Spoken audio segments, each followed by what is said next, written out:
Do you want to be my client or my customer? Understanding representation in agency agreements.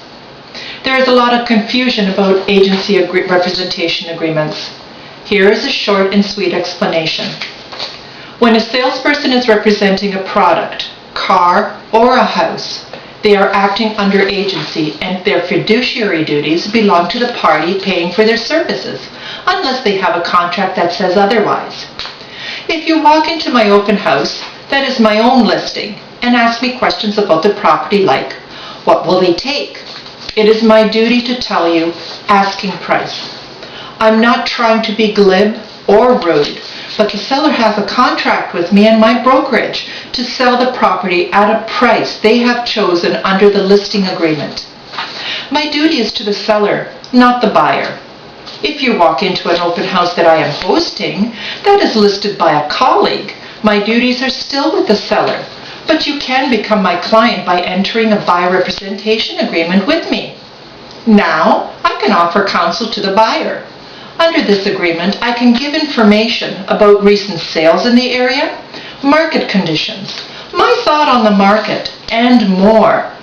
But this can only happen when a relationship has been established in writing between both parties. In other words, between you and me. Just like a listing agreement sets out the relationship with the seller and their agent. There are times, of course, when multiple representation occurs.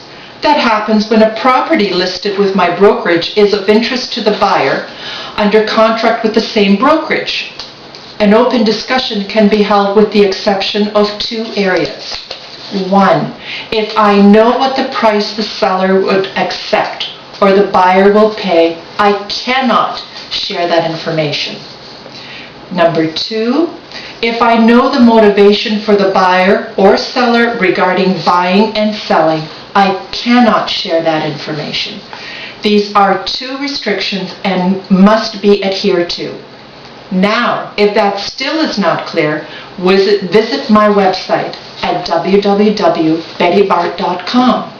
I have compiled a list of differences between the buyer and client and buyer-customer. If you have any concerns or questions, give me a call at 416-427-1875. Let's keep this line of communication open.